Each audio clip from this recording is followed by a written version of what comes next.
नमस्कार विद्यार्थी मित्रांनो, आपलं सरस्वती कॉमर्स अकॅडमीमध्ये स्वागत आहे. मी प्रोफेसर एस सूर्यवंशी. आज आपण 11th कॉमर्स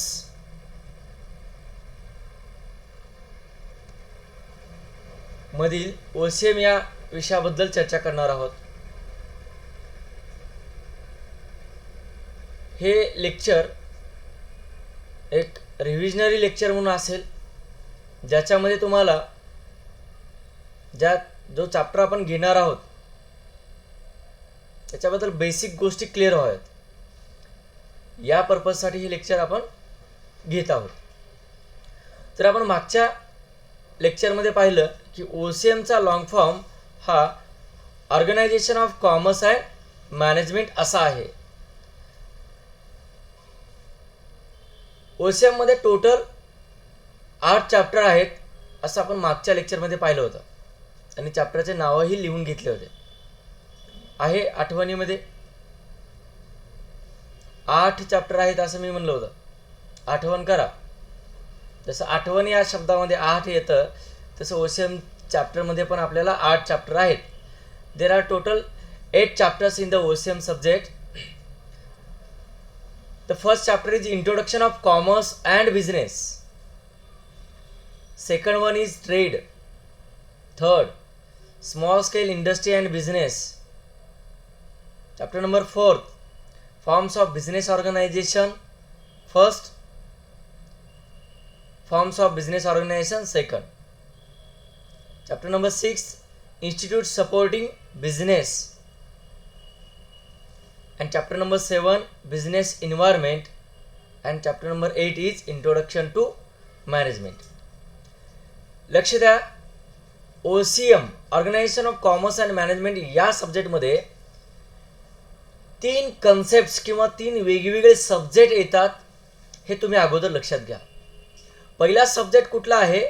तो आहे introduction of commerce and business. म्हणजे कॉमर्स अँड बिझनेस या कन्सेप्ट्स रिलेटेड पूर्ण थिअरॉटिकल नॉलेज आहे.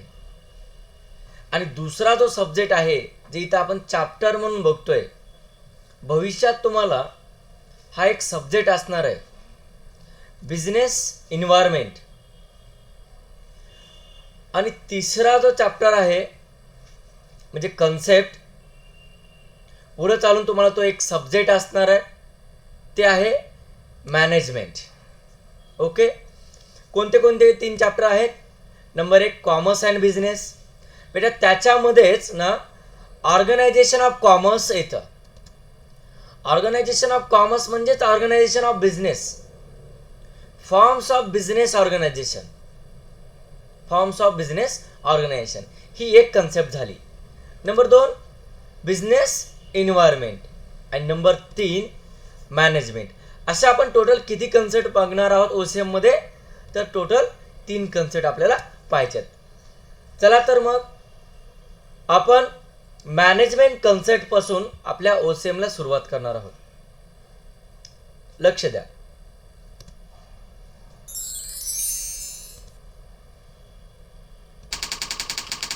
तर इंट्रोडक्शन टू मॅनेजमेंट हा आपला 8th नंबरचा चॅप्टर आपण चालू करतोय आज. तर सुरुवातीला आपण या चॅप्टरमध्ये कोणत्या कोणत्या गोष्टी शिकणार आहोत याच्याबद्दल थोडं डिस्कशन करणार आहोत. तर आपल्याला या चॅप्टरमध्ये सुरुवातीला इंट्रोडक्शन बघायचं आहे. तर इंट्रोडक्शनमध्ये आपल्याला 2 गोष्टी शिकाव्या लागणार आहेत, मीनिंग अँड डेफिनेशन्स. तर प्रत्येक चॅप्टरच्या सुरुवातीला इंट्रोडक्शन असणार आहे.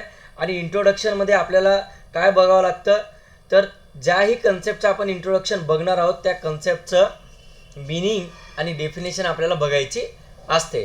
आता या चॅप्टरमध्ये दुसरा पॉईंट आहे कॅरेक्टरिस्टिक्स ऑफ मॅनेजमेंट, म्हणजेच फीचर्स ऑफ मॅनेजमेंट. तिसरा पॉईंट आहे लेवल्स ऑफ मॅनेजमेंट. आणि चौथा पॉईंट असेल आपला management as an art, science and profession.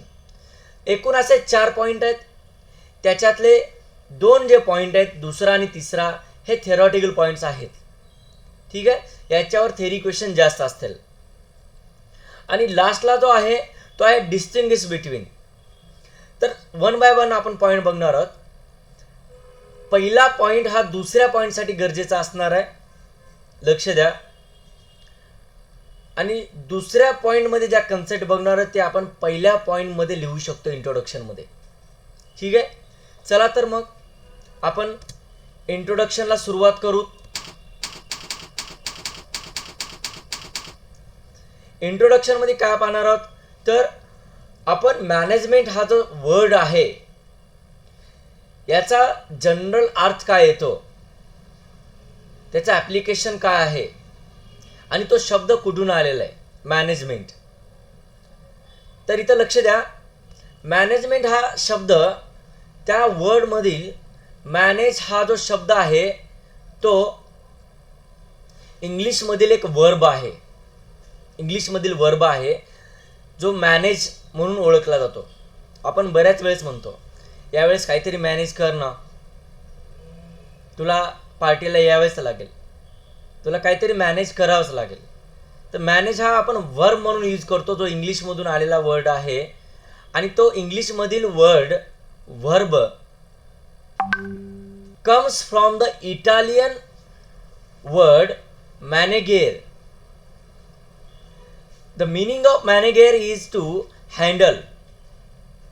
Handle म्हणजे एखादी वस्तू हँडल करणे, specially tools or a horse. तर टूल्स आणि हॉर्सच्या बाबतीत हा वर्ड यूज केला जाता मॅनेगेर इटालियन भाषेमध्ये. आणि हा जो मॅनेगेर जो वर्ड आहे ना तो दोन लॅटिन वर्ड पासून आलेला आहे. This word is derived from the two Latin words माणूस. एक लक्षात घ्या, मी आपल्या भाषेमध्ये प्रोनाउन्सिएशन करतोय माणूस. दिस वर्ड इज मानस which means hand, and the second word is agere, and the meaning of agere is to act. तर आपण मीनिंग मध्ये काय पाहिलं, तर नंबर 1 मॅनेज हा वर्ड वर्ब आहे जो आपण इंग्लिशमध्ये यूज करतो, त्याची उत्पत्ती इटालियन वर्ड पासून झालेले आहे, जो इटालियन वर्ड आहे तो मॅनेगेर आहे. आता लक्षात घ्या, मी या शब्दाला थोडं फोड केली आहे शब्दाची. मॅनेज गैरे, मला काय म्हणायचं, बऱ्याच वेळेस गैरी लोकांना मॅनेजमेंटची जास्त गरज आहे. जे गैरी असतात ना त्यांना मॅनेजमेंटची गरज आहे, कारण मॅनेजमेंट केले तर मला वाटतं थोडंसं जरा पुढं प्रगती होईल. त्याच्यामुळे या शब्दाला लक्षात ठेवण्यासाठी मी मॅनेज गैरे असा फोड करून तुम्हाला सांगतोय. तर त्याचा अर्थ आहे टू हँडल. आणि हा इटालियन वर्ड हा दोन लॅटिन वर्ड्स पासून डिराईव्ह झालेला आहे. नंबर 1 मानस, ज्या मानस या वर्डचा अर्थ आहे हँडल, सॉरी हँड. आणि दुसरा जो वर्ड आहे ॲगेरे. ॲगेरे या वर्डचा अर्थ आहे to act. To act. Okay बेटा, पुढं आपण इंट्रोडक्शनमध्ये पाहणार आहोत की मॅनेजमेंट ही कन्सेप्ट युनिव्हर्सल आहे. Management is universal in nature. आता युनिव्हर्सल म्हणजे काय, जे सर्व ठिकाणी, सर्व देशामध्ये, पूर्ण जगामध्ये लागू होतं, त्या कन्सेप्टला आपण युनिव्हर्सल म्हणतो. जसं की मॅथमॅटिक्स युनिव्हर्सल आहे, सायन्स युनिव्हर्सल आहे, तसं मॅनेजमेंट सुद्धा युनिव्हर्सल आहे. Listen, management concept is developed in 21st century. 21व्या शतकामध्ये ही कन्सेप्ट आलेली, पूर्णपणे डेव्हलप झालेले. आणि 21व्या शतकामध्ये, आता जे चालू शतक आहे या शतकामध्ये या कन्सेप्टचा यूज फार मोठ्या प्रमाणावर केला जातो. ठीक आहे, तर मॅनेजमेंटला आपण काय म्हणलं, मॅनेजमेंट इज युनिव्हर्सल. म्हणजेच management is applicable everywhere. It is applicable everywhere. Okay, इतकं आपल्याला इंट्रोडक्शनमध्ये लक्षात ठेवण्यासाठी बस झालं. मी तुम्हाला मगच सांगितलं, इंट्रोडक्शनमध्ये तुम्ही जे कॅरेक्टरिस्टिक्समध्ये पॉईंट पाहणार आहात ते पॉईंट तुम्ही तिथं राईट डाऊन करू शकता. ओके, तर पुढे आपण डेफिनेशन पाहणार आहोत. आपण बुकमधल्या फक्त 2 डेफिनेशन्स पाहणार आहोत. तर पहिली डेफिनेशन आहे हेनरी फ्युएलची. बेटा हेनरी फ्यॉल, लक्षात घ्या, Henri Fayol is the father of modern management. Henri Fayol is father of modern management. तर मॅनेजमेंट कॉन्सेप्टची सुरुवातच हेनरी फ्यॉलने केलेली आहे आणि त्याने दिलेली जी डेफिनेशन आहे खूप सुंदर आहे, सोपी आहे लक्षात ठेवण्यासाठी पण आणि मिनिंगफुल आहे. तर लक्ष द्या, मॅनेजमेंटला काय म्हणतात Henri Fayol? To manage is to forecast and plan, to organise, to command and to control. काय काय गोष्टी सांगितल्या हेनरी फ्यॉलने? मॅनेज करणे म्हणजे काय? To manage is to forecast and plan, to organise, to command and to control. Okay. The next definition is of Mary Parker Follett. We can write down it as MP Follett. MP Follett. Listen, according to MP Follett, management is an art. Management is an art of getting things done through others. Management काय आहे? तर व्यवस्थापन ही एक कला आहे. व्यवस्थापन ही दुसऱ्यांकडून काम करून घेण्याची कला आहे. दुसऱ्यांकडून काम करून घेण्याची कला. Management is an art of getting things done through others. दुसऱ्यांकडून काम करून घेण्याची कला म्हणजे मॅनेजमेंट. ओके. तर तुम्ही ही डेफिनेशन फार सुंदर आहे आणि लक्षात ठेवा, मॅरी पार्कर फॉलेटची. ओके. चला तर मग आपण दुसऱ्या पॉईंटकडे वळू, characteristics of management. Characteristics of management म्हणजे काय? तर मॅनेजमेंटचे फीचर्स. तर काय काय येतात मॅनेजमेंटचे फीचर? तर आपण वरतीच पाहिलं डेफिनेशनमध्ये. काय पाहिलं? तर मॅनेजमेंट इज युनिव्हर्सल. मॅनेजमेंट हे सर्वत्र लागू आहे. तर मुलांना लक्ष द्या, तुम्हाला एक्सप्लेनेशन समजून घेण्यासाठी आपलं रेग्युलर लेक्चर करावं लागणार आहे. इथं फक्त पॉईंटचं रिव्हिजन होणार आहे की प्रत्येक कन्सेप्टमध्ये काय पॉईंट येतात.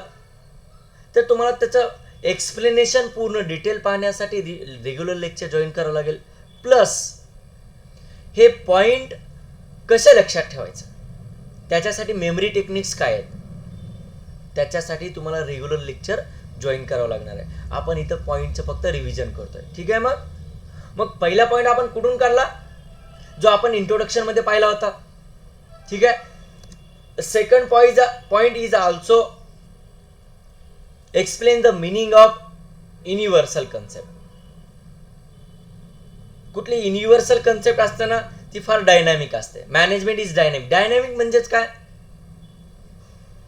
तर फ्लेक्झिबल असं लक्षात ठेवू शकतो आपण. इट इज अ फ्लेक्झिबल म्हणजे सिच्युएशन नुसार चेंज होतं.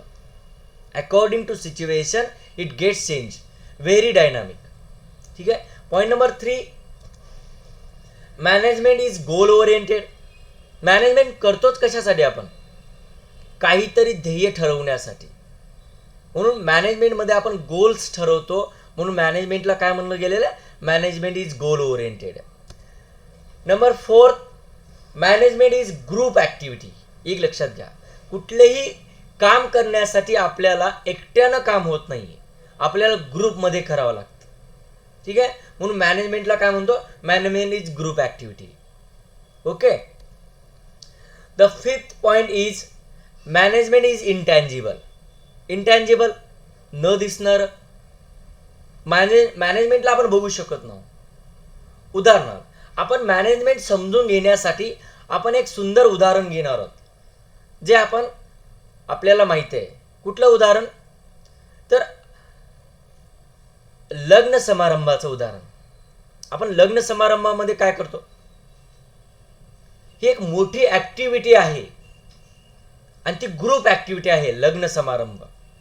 आणि त्या ग्रुप ॲक्टिव्हिटीचा आपल्याला एक गोल असतो की ते कार्यक्रम पूर्ण व्यवस्थितरित्या पार पडावा, कुठली अडचण किंवा व्यत्यय येऊ नये. त्याच्यासाठी आपण मॅनेजमेंट कन्सेप्टचा यूज करतो. पण आपल्याला माहीत होतं का आपण मॅनेजमेंट कन्सेप्ट यूज केली, तिथं मॅनेजमेंट वापरलं? नाही माहीत होत. का माहीत होत नाही? कारण मॅनेजमेंट कन्सेप्टच अशी आहे जी इंटॅन्जिबल आहे, ती दिसत नाही, पण आपण त्या लग्न समारंभामध्ये मॅनेजमेंट करत असतो. तर मुलांनो, मॅनेजमेंट हा विषय तुमच्यासाठी नवीन नाही आहे. तुम्ही त्याला कुठं ना कुठं पाहिलेलं आहे, अनुभवलेलं आहे. ठीक आहे, म्हणूनच म्हणतो मॅनेजमेंट हे सगळीकडे लागू आहे. आपल्या घरामध्ये सुद्धा मॅनेजमेंट कन्सेप्ट लागू होते, आपल्या बिझनेसमध्ये मॅनेजमेंट कन्सेप्ट लागू होते. म्हणून मॅनेजमेंटला आपण काय म्हणलं? Management is universal. Management is applicable everywhere. 6वा फीचर आहे management is a continuous process. एक लक्षात घ्या, आपण लग्न सुरू होण्याच्या आधी तर मॅनेजमेंट करतो, पण लग्न सुरू असताना सुद्धा आपलं मॅनेजमेंट चालू असतं. लग्न संपेपर्यंत सुद्धा आपण मॅनेजमेंट करतो आणि लग्न संपल्यानंतर सुद्धा मॅनेजमेंट करावं लागतं पती पत्नीला, त्यांचा संसार चालवण्यासाठी, एकमेकाचा स्वभाव समजण्यासाठी. तर आपण मॅनेजमेंटला काय म्हणू शकतो? Management is a continuous process. ही एकदा मॅनेजमेंट केलं म्हणजे संपलं का? पुन्हा मॅनेजमेंट करण्याची गरजच नाही का? तर सतत आपल्याला मॅनेजमेंट करावं लागतंच. म्हणून मॅनेजमेंटला आपण काय म्हणतोय? Management is a continuous process. And the last feature characteristics of management is a situational. म्हणजे हे सिच्युएशननुसार अप्लाय केलं जातं. It is applicable according to situation. Management concept ही फार मोठी आहे, मग सिच्युएशन कोणती आहे त्या सिच्युएशननुसार त्याचं ॲप्लिकेशन केलं जातं. आणि मॅनेजमेंट समजून घेण्यासाठी फक्त तो शब्द पुरेसा नाही आहे. ठीक आहे, तर आपल्याला सिच्युएशननुसार मॅनेजमेंटला ॲप्लिकेबल करावं लागतं. म्हणून मॅनेजमेंटला आपण काय म्हणलं? सिच्युएशनल. तर किती कॅरेक्टरिस्टिक्स पाहिले आपण मॅनेजमेंटचे? There are 7 characteristics of management which are given in 11th OCM subject. Okay, म्हणजे 7च आहेत का? असं काही नाही, अनेक याचे कॅरेक्टरिस्टिक्स आपल्याला सांगता येतात, पण त्याच्यातले काही आपल्याला इलुस्ट्रेटिव्ह कॅरेक्टरिस्टिक्स इथं दिलेले आहेत. पुढची कन्सेप्ट आहे लेवल्स ऑफ मॅनेजमेंट. तर लक्ष द्या, ही कन्सेप्ट आणि ही मॅनेजमेंट सब्जेक्ट तुम्हाला भविष्यामध्ये फार महत्त्वाचा आहे. आणि जे 11वीमध्ये आहे ते तुम्हाला डबल शिकण्याचा चान्स पुढे मिळणार नाही. तर हा व्हिडिओ तुम्हाला कायमचा महत्त्वाचा असणार आहे. तर मॅनेजमेंटमध्ये लेवल्स किती असतात? तर in management there are 3 levels. Top level, middle level आणि लोअर लेवल. नाव पाहिल्यानंतर तर तुम्हाला समजलंच असेल की मॅनेजमेंटमध्ये 3 लेवल आहेत. टॉप लेवल म्हणजे काय असणार आहे, मिडल लेवल म्हणजे काय असणार आहे आणि लोअर लेवल म्हणजे काय असणार आहे. आपल्याला स्पेलिंग किंवा वर्ड पाहिल्यानंतरच समजतं. ओके, तर आपण लेवल्स ऑफ मॅनेजमेंट डिटेलमध्ये पाहूत आता. How many are there levels of management? There are 3 levels of management. Top level, middle level, lower level. आता याचा डिटेल डिस्कशन हे आपल्या रेग्युलर लेक्चरमध्ये होणार आहे. मग आपण इथं काय पाहणार आहोत? बेसिक, की टॉप लेवल मॅनेजमेंटमध्ये कोण इन्व्हॉल्व असतं? Who is involve in the top level management? तर टॉप लेवल मॅनेजमेंटमध्ये बोर्ड ऑफ डायरेक्टर्स, ज्याला आपण पुढं BOD म्हणणार आहोत. BOD शॉर्टकटमध्ये. Board of directors, president, chief executive officer CEO, managing directors MD etcetera. म्हणजे टॉप लेवल पर्सन्स असतात ज्यांचं काम काय असतं? डिसिजन्स घेणं, डिसिजन मेकिंग, आणि त्या डिसिजन्स फॉरवर्ड करणं. खालच्या लेवलला त्या डिसिजन्स फॉरवर्ड करणं, पॉलिसी तयार करणं बिझनेसच्या. ज्या सिक्रेट अँड क्रुशियल डिसिजन्स असतात त्या टॉप लेवलला घेतल्या जातात. ठीक आहे. दुसरी लेवल आहे मिडल लेवल. मिडल लेवलला कुठले मॅनेजर्स असतात? तर फंक्शनल मॅनेजर्स वर्क करतात. जसं की फायनान्स मॅनेजर, जो फायनान्स डिपार्टमेंटला असतो. फायनान्स ही एक फंक्शन आहे बिझनेसची, आणि त्या फंक्शनसाठी एक मॅनेजर, एक कार्य आहे बिझनेसचं फायनान्स, आणि त्या फायनान्ससाठी काम करणारा मॅनेजर फायनान्स मॅनेजर, म्हणजे तो फंक्शनल मॅनेजर झाला, फंक्शनल डिपार्टमेंटचा मॅनेजर झाला, त्या डिपार्टमेंटचा मॅनेजर झाला. दुसरं डिपार्टमेंट किंवा दुसरी फंक्शन काय असते बिझनेसमध्ये, प्रोडक्शन. तर त्या प्रोडक्शन डिपार्टमेंटला हँडल करण्यासाठी आपण पाहिलं ना, मॅनेजमेंट म्हणजे काय, टू हँडल. ठीक आहे. तर प्रोडक्शन डिपार्टमेंट हँडल करण्यासाठी production manager, sales department handle करण्यासाठी sales manager. Are you getting my point? Management म्हणजेच काय, टू हँडल. ओके. आणि लोअर लेवलला कोण असतं, तर लोअर लेवलला त्या प्रत्येक डिपार्टमेंटमध्ये काम करणारे जे एम्प्लॉई आहेत, वर्कर्स आहेत, त्यांच्यावर लक्ष ठेवून त्यांच्याकडून काम करून घेणारे मॅनेजर्स. त्यांना मॅनेजर म्हणत नाही आपण, तर त्यांना सुपरिटेंडन्स किंवा सुपरवायझर्स किंवा फॉरमन, यांचा अर्थ एकच आहे, यांची लेवल एकच आहे, पण अकॉर्डिंग टू सिच्युएशन आपण त्यांना नाव घेतो. जसं की एक लक्षात घ्या, आपल्या अकाउंट सब्जेक्टमध्ये जर ट्रकनं वस्तू पाठवल्या तर त्याला कॅरियर चार्जेस म्हणतो, ट्रान्सपोर्ट चार्जेस म्हणतो. जर ट्रकनं वस्तू पाठवल्या आणि त्याच वस्तू रेल्वेनं पाठवल्या तर जे आपण चार्जेस देतो त्याला ट्रान्सपोर्टेशन चार्जेस म्हणत नाही, तर त्याला फ्रेट म्हणतो आपण. काय म्हणतो त्याला, फ्रेट. बाकी दोन्ही ट्रान्सपोर्टेशनच आहे, वस्तूचं स्थलांतरच आहे, मुवमेंटच आहे, पण नावं वेगवेगळे आहेत. आलं लक्षात? तर लोअर लेवलला जे काम करणारे असतात त्यांना सुपरवायझर म्हणतात काही ठिकाणी, तर काही ठिकाणी त्याला सुपरिटेंडन्स म्हणतात, तर काही ठिकाणी त्याला फॉरमन म्हणतात. ठीक आहे. ओके. पुढे आपल्याला काय बघायचं, ह्या लेवल्स ऑफ मॅनेजमेंट झाल्या. आता काय बघायचं आहे, management as art, science and profession. Okay. चला तर मग आपण एक डेफिनेशन पाहिली पाठीमागं. काय, एमपी पॉटर. तर त्या डेफिनेशन मध्ये काय म्हणलं होतं, management is an art of getting things done from others. म्हणजे मॅनेजमेंटला काय म्हणलं त्यांनी, आर्ट. तर काही ऑथर मॅनेजमेंटला सायन्स म्हणतात, तर काही ऑथर मॅनेजमेंटला प्रोफेशन म्हणतात. तर मॅनेजमेंट काय हो, management is an art, it is an science, it is a process and it is also profession. बघा, सगळं डिटेलमध्ये आपण रेग्युलर लेक्चरमध्ये पाहणार आहोत, पण इथं इंट्रोडक्टरी पाहू. तर पहिल्यांदा बघूत आपण, पाहिलेलंच आहे, management is universal in nature, it exist everywhere. The success of every business organisation is an outcome of effective and efficient management. लक्षात घ्या ही लाईन. नुसतं मॅनेजमेंट असून चालत नाही, तर मॅनेजमेंट हे इफेक्टिव्ह अँड इफिशियंट असलं पाहिजे. ओके. चला तर मग, तर ह्या ज्या 3 साईट आहेत किंवा डायमेन्शन आहेत, या डायमेन्शन पासून मॅनेजमेंट हे थोडं वेगळं आहे. त्याच्यामुळं therefore separate study of management is important from those 3 dimensions which are an art, a science and profession. म्हणजे ह्या 3 डायमेन्शन पासून मॅनेजमेंटची सेपरेट स्टडी करणं गरजेचं आहे. का गरजेचं आहे तर ते बघू. तर आता पहिला पॉईंट आहे आपला, मॅनेजमेंट ॲज अन आर्ट. तर आर्ट म्हणजे काय ते आधी समजून घ्या. काय आर्ट म्हणजे काय, मग आपण बघू मॅनेजमेंट हे आर्ट आहे का. ठीक आहे. तर what is the meaning of art.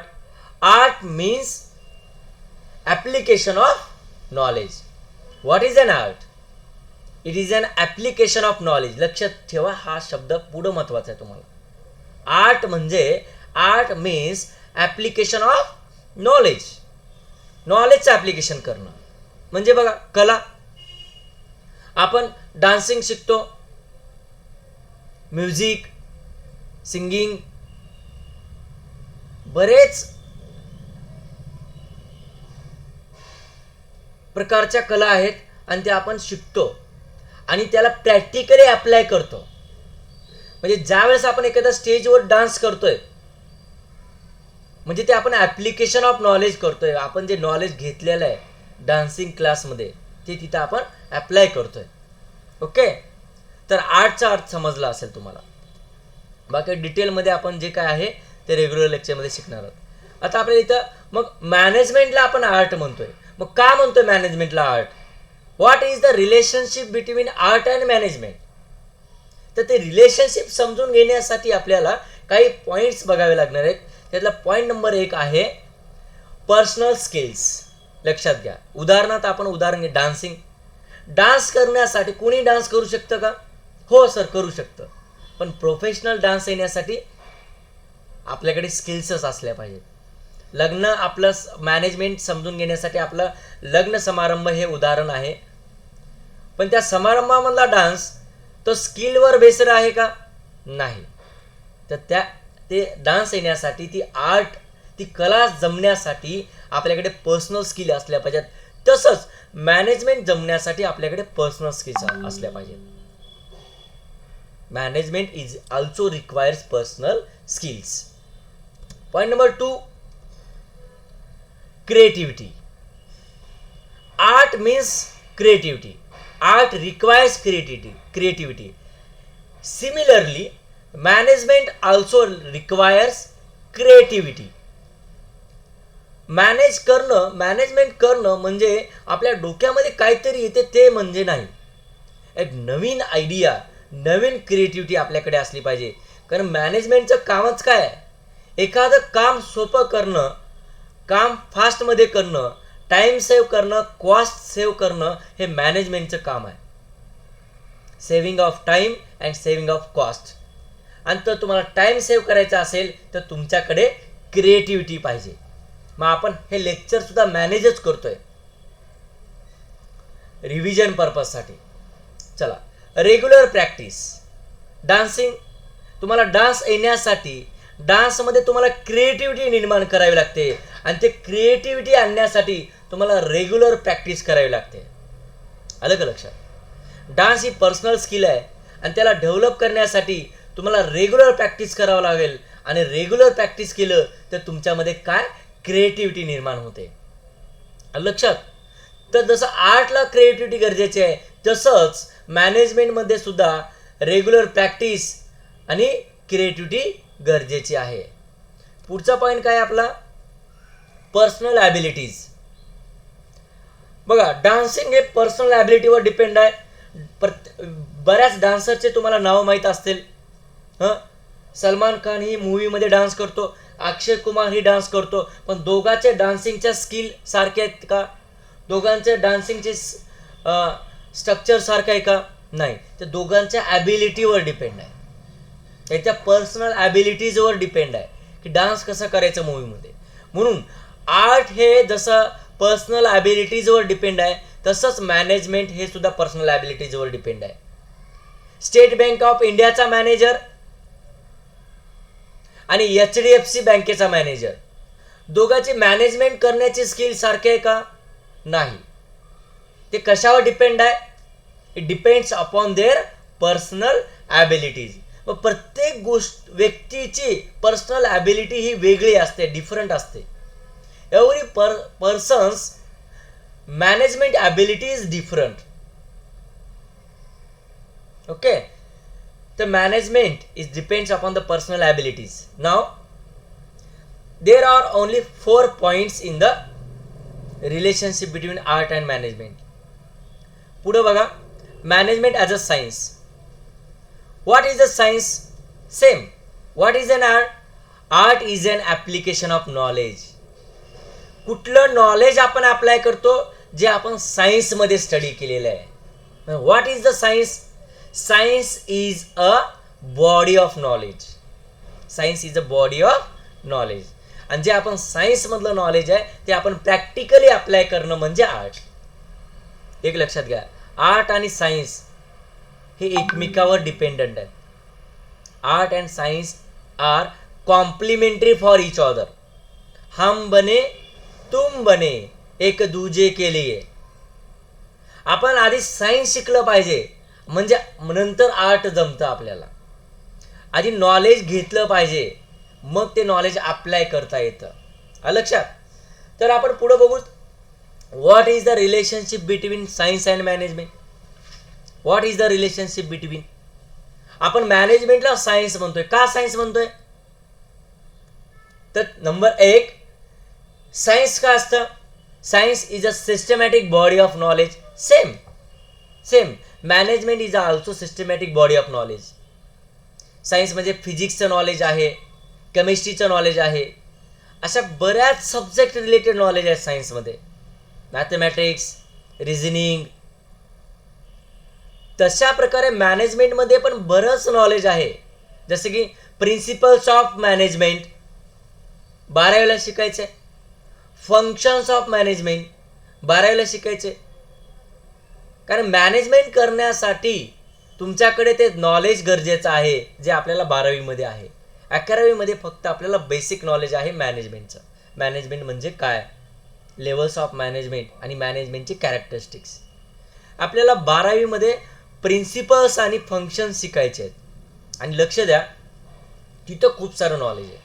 आणि ते नॉलेज असल्यानंतरच आपल्याला मॅनेजमेंट समजायला लागतं आणि मॅनेजमेंट जमतं. Without the knowledge of principle and functions we can not manage anything. Okay. The second feature of the science is use of scientific methods of observation. म्हणजे observation जी scientific method आहे, तीच method आपण मॅनेजमेंटमध्ये use करतो. Management हे आपण observation करून करतो. की लग्नामध्ये आपल्याला काय काय कामं असणार आहेत, त्याआधी आपण ऑब्झर्व करतो दुसऱ्याच्या लग्न समारंभाकडे पाहून. आणि मग आपल्या लग्नामध्ये आपण काय काय केलं पाहिजे, त्याचा मॅनेजमेंट आपण करायला लागतो. म्हणून आपण इथं काय म्हणतोय, as in science we use observation method, similarly in management we also use the scientific method of observation. तीसरा पॉइंट है cause and effect relationship. cause and effect relationship, कारण आणि परिणाम.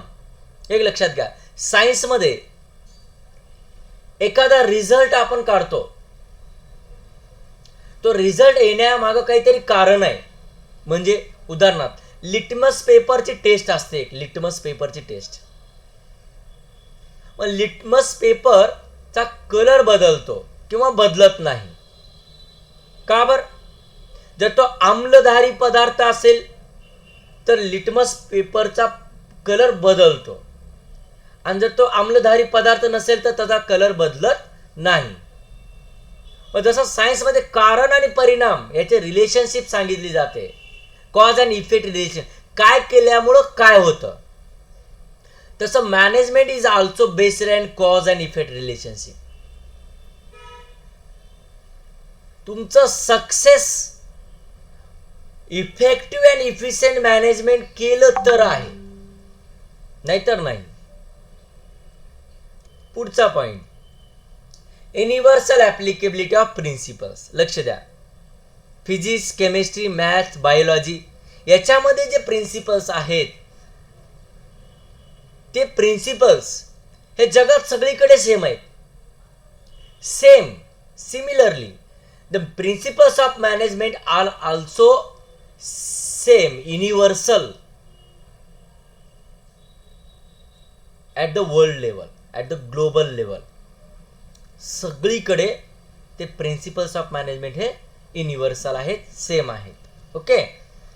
आता मॅनेजमेंट ॲज अ प्रोफेशन पाहूत, त्याच्यामध्ये काय काय पॉईंट येतात लक्ष द्या. आपल्याला डिटेल लेक्चर हे रेग्युलरमध्येच करावं लागेल, हे फक्त रिव्हिजनच असेल. What is a profession. Profession कशाला म्हणतो लक्षात ठेवा, डिटेलमध्ये आपल्याला प्रोफेशनचा अभ्यास करायचा आहे. Profession means an occupation based on knowledge, and occupation म्हणजे पेशा, occupation based on knowledge and training and regulated by a representative body and duly recognized by the society. काय काय बघितलं आपण प्रोफेशन मध्ये? Profession number 1 based on knowledge, म्हणजे तुम्हाला profession होण्यासाठी, उदाहरणार्थ सीए होण्यासाठी, सीएस होण्यासाठी, डॉक्टर होण्यासाठी नॉलेज घ्यावं लागतं, बरोबर आहे? आपण त्याला प्रोफेशन म्हणतो, जे नॉलेजवर बेस्ड आहे. तर प्रोफेशनमध्ये नंबर 1 काय महत्त्वाचं? नॉलेज. नंबर 2 ट्रेनिंग, तिन्ही फील्डमध्ये ट्रेनिंग असतात. नंबर 3 रेग्युलेटेड बाय अ रिप्रेझेंटेटिव्ह बॉडी.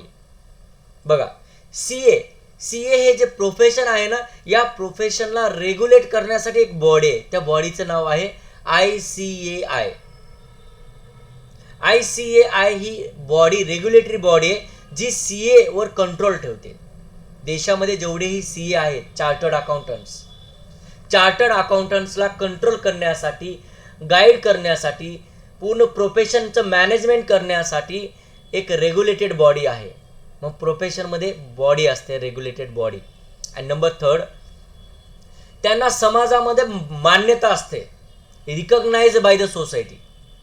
काही कामं हे तेच लोक करू शकतात. उदाहरण डॉक्टर, मोठे मोठे ऑपरेशन करण्यासाठी तेच डॉक्टर लागतात ज्यांच्याकडे रिप्रेझेंटेटिव्ह बॉडीचे ऑथोरायझेशन आहे, रेग्युलेटरी बॉडीचं ऑथोरायझेशन आहे, तेच डॉक्टर ऑपरेशन करू शकतात. म्हणून आपण मॅनेजमेंटला सुद्धा काय म्हणतो? Management is a profession. का? तर मॅनेजर म्हणून काम करण्यासाठी आपल्याला नॉलेज गरजेचं आहे, मॅनेजर म्हणून काम करण्यासाठी आपल्याला ट्रेनिंग गरजेचे आहे, मॅनेजमेंट किंवा मॅनेजर म्हणून काम करण्यासाठी काही रेग्युलेटेड रिप्रेझेंटेटिव्ह बॉडी आहेत ज्या आपल्याला MBAची डिग्री देतात आणि सोसायटीमध्ये आपल्याला ॲज अ मॅनेजर म्हणून रिकॉग्निशन आहे, आपल्याला मान सन्मान आहे. म्हणून management is also a profession. तर काय पाहिलं आपण? Management is an art, management is a science, and management is a profession. Why management is a profession? कारण त्या मॅनेजमेंटमध्ये सुद्धा ज्या प्रोफेशनमध्ये गोष्टी असतात त्या मॅनेजमेंटमध्ये असतात. म्हणून अगोदर आपण प्रोफेशन म्हणजे काय समजून घेतलं. कारण जसं प्रोफेशन आहे तसं मॅनेजमेंट आहे. प्रोफेशनसाठी नॉलेज गरजेचं आहे, ट्रेनिंग गरजेचं आहे, तिथं रिप्रेझेंटेटिव्ह बॉडी असते, त्याला सोसायटीमध्ये रिकॉग्निशन आहे. सेम मॅनेजमेंटमध्ये जो मॅनेजर आहे त्या मॅनेजरला सेपरेट आयडेंटिटी आहे, त्याच्यासाठी नॉलेज गरजेचं आहे, ट्रेनिंग असते, त्याला रिकॉग्निशन आहे सोसायटीमध्ये. ठीक आहे. आता आपण पाहू what is the relationship between management and profession. Number 1 as profession requires formal education, similarly management also requires formal education. मी तुम्हाला म्हणलं, तुम्हाला मॅनेजर म्हणून जर काम करायचं असेल पुढं चालून तर तुम्हाला MBAची डिग्री असली पाहिजे. ठीक आहे. Number 2 registration. आता एक लक्षात घ्या, CA ला सुद्धा मॅनेजर म्हणून काम करता येतं वरच्या लेवलला, टॉप लेवलला. CEO चीफ एक्झिक्युटिव्ह ऑफिसर म्हणून काम करता येतं, मॅनेजिंग डायरेक्टर म्हणून काम करता येतं CA ला. असं नाही की MBA केल्यावरच मॅनेजर म्हणून जाता येतं. टॉप लेवलला काम करण्याचे चान्स हे MBA वाल्याला नाही मिळत लवकर, ते CA झालेल्या लोकांना जास्त लवकर प्रेफरन्स असतो. लक्षात ठेवा. रजिस्ट्रेशन बघा, तुम्हाला CA झाल्यानंतर ॲज अ CA म्हणून जर काम करायचं असेल तर तुम्हाला रजिस्ट्रेशन करणं गरजेचं असतं. लक्षात.